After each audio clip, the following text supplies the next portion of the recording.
राधे राधे, जय श्री कृष्ण। आज मैं बहुत ही सुंदर नाच गीत लेकर आई हूँ। यह गीत हमारी मम्मी ने लिखा है। आप सब अपना आशीर्वाद जरूर देना और कमेंट में बताना हमारी मम्मी का लिखा हुआ गीत आप सबको कैसा लगा। दिलवा पर जादू चलाई दिहल राजा जी, दिलवा पर जादू चलाई दिहल राजा जी। पहले जादू मोरी मंगिया पर चलाया राजा, पहले जादू मोरी मंगिया पर चलाया राजा। सिंधुरा से मंगिया, सिंधुरा से मंगिया सर जाई दिहल राजा जी, दिलवा पर जादू चलाई दिहल राजा जी, दिलवा पर जादू चलाई दिहल राजा जी। दूसरी ने जादू राजा माथे पर चलाया, दूसरी ने जादू राजा माथे पर चलाया। बिंदिया से माथावा, बिंदिया से माथावा सा जाई दिहल राजा जी, दिलवा पर जादू चलाई दिहल राजा जी।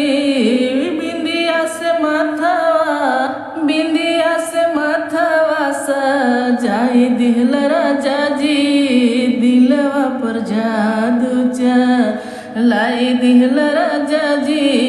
तीसरी ने जादू राजा बहिया पर चलाया, तीसरी ने जादू राजा बहिया पर चलाया। चूड़िया से बहिया, कंगना से बहिया, चूड़िया से बहिया, कंगना से बहिया। मेहंदी से हथवा सजाए दिहल राजा जी, मेहंदी से हथवा सजाए दिहल राजा जी। दिलवा पर जादू चलाए दिहल राजा जी।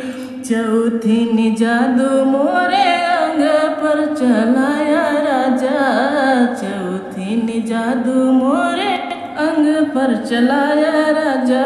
चुनरी से देहिया, चुनरी से देहिया सजाई दिहल राजा जी, दिलवा पर जादू चलाई दिहल राजा जी, दिलवा पर जादू चलाई दिहल राजा जी।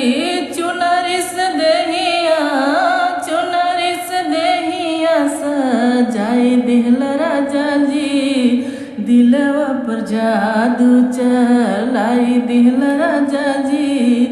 पाँचही ने जादू राजा पैर पर चलाया, पाँचही ने जादू राजा पैर पर चलाया।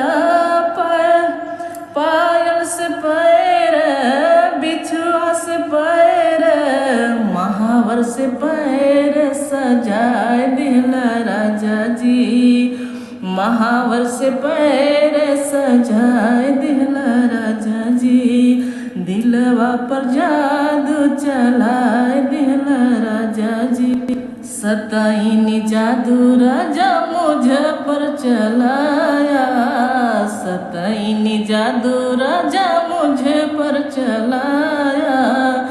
जीवन भर साथवा, जीवन भर साथवा निभाया राजा जी, दिलवा पर जादू चलाया राजा जी, दिलवा पर जादू चलाया राजा जी। सताई ने जादू राजा, सताई ने जादू राजा मुझ पर चलाया।